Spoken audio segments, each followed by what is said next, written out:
Hey Aries, thank you so much for joining me. This is a general love reading for the new full moon, which is coming up on the 7th of May.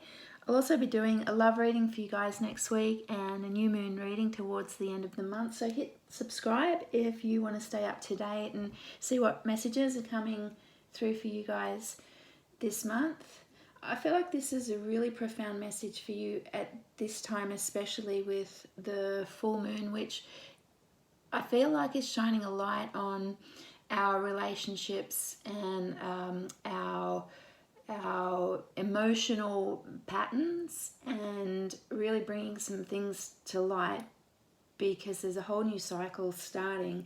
And I feel like if we don't get this sorted at this time with this current energy, then we may find ourselves caught back in a pattern for a long time, a pattern that we don't want to be in. We're going to carry that over if we don't recognize what's going on now. So this is a really profound message in that regard, because I see for you guys a lot of conflict in relationships, and if it's not actual conflict with someone, with the people or a person in your life, it's internal conflict, and it's helping you to see your patterns and work out what's going wrong, what's not working for you, what's toxic, and help you to see what you actually truly want, what's causing this conflict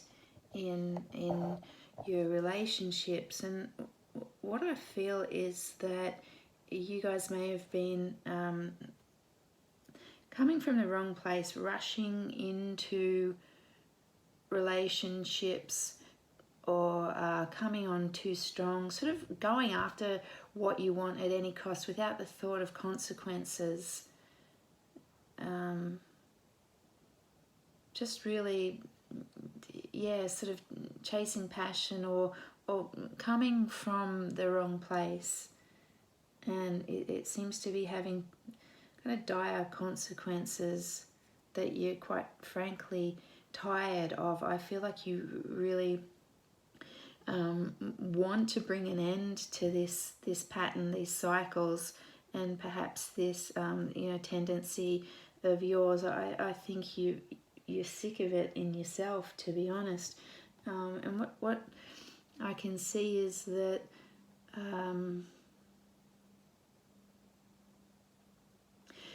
you've gotten to a place where you're too needy in relationships, and it's causing you to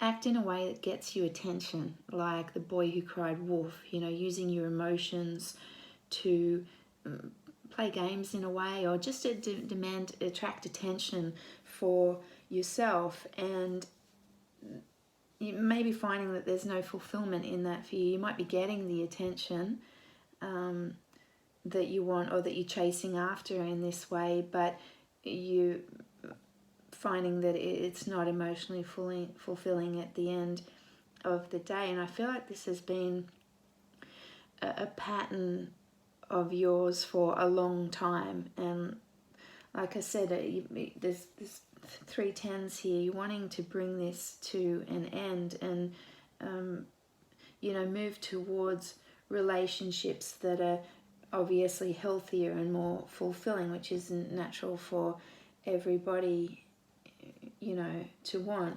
I see you wanting to escape this aspect of yourself.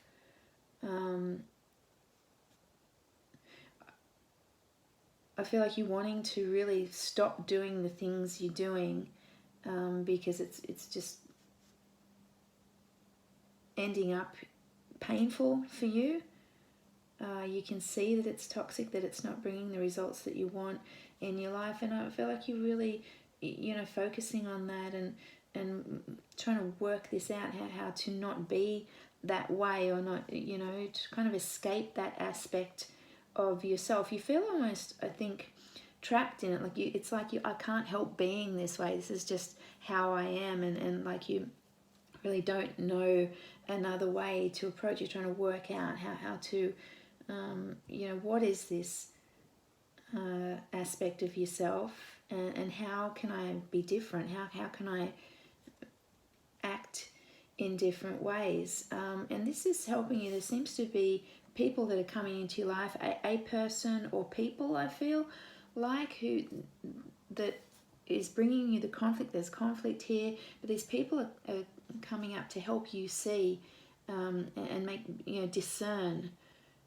who are the people that you need in your life, and what it is you need in your relationships. These people, this person is here to show you that, to help you work it out, to help you perfect your skills of discernment in relationships, and perfect your approach in a way, or the things you do, the way you are in relationships. As somebody here, or people, I feel like there might be, maybe you've been having a lot of fast relationships, lots of casual relationships, lots of people coming through and these relationships are ending up sort of unfulfilling for you, and you're tired of that, I feel. But the message here, the advice here, is really interesting. It's sort of advising you to take an approach that seems counterintuitive. I feel like the advice here is to close off from your feelings and emotions, which is weird in the sense or the context of a relationship, but it's saying close off from your emotions, not to suppress them, but to protect yourself, because that you're coming from neediness, you're coming from emotion, and that's what's causing you to rush in to relationships and act out and demand attention, but ultimately is not meeting your needs, your true emotional needs. So this is saying just close that off for a moment, just to protect yourself, and really focus on those true desires, your deep desires, the smaller desires, not this big dramatic passion, chasing the romance and chasing the passion. It's the tender seeds, that tender small part within yourself. Get down into that and try and come from that, not from your emotion, not from your bigger passions, not from your will, not from what you want, but really what do you need and desire in that small part of yourself. And coming from that place, or whilst in that place, learn to be more discerning. This is a very sobering Seven of Cups. Often the Seven of Cups is bountiful and kind of lots of choices and options, and picking and choosing as you please. But this is Seven of Cups is very sobering, and it's saying to be very discerning and to think about a relationship, or do some research, ask some questions. Don't go in blindly to relationships. Really take a more cautious and measured and discerning approach to relationships, so that you don't end up with this fire that roars and then burns out to a fizzle, or ends up in passionate conflict or angry conflict. It's this Ten of Cups that you ultimately want, which is emotional fulfillment. And when you're discerning in your relationships and make a good choice, you can then open up your heart and your emotions and know that that's going to be taken care of, you know. So protect that for the moment.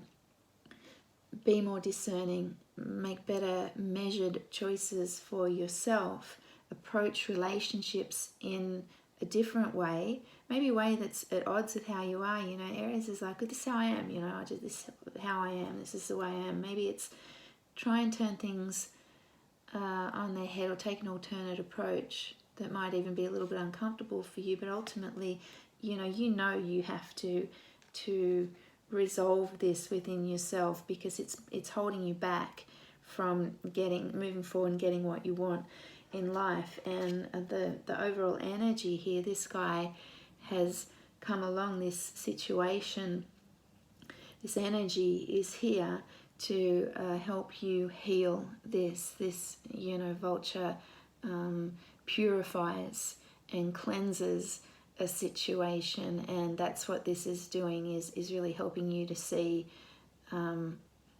what maybe you're doing wrong, what are the toxic patterns, what you can do or what approach you can take to heal this situation and put an end to these cycles and patterns once and for all. So I'm going to leave it there, Aries. Thank you once again for joining me. Like I said, I'll be doing a love reading next week, so we might be able to see a little bit more of this story plays out for you. But feel free to comment. I love hearing from you guys, and talk to you again soon.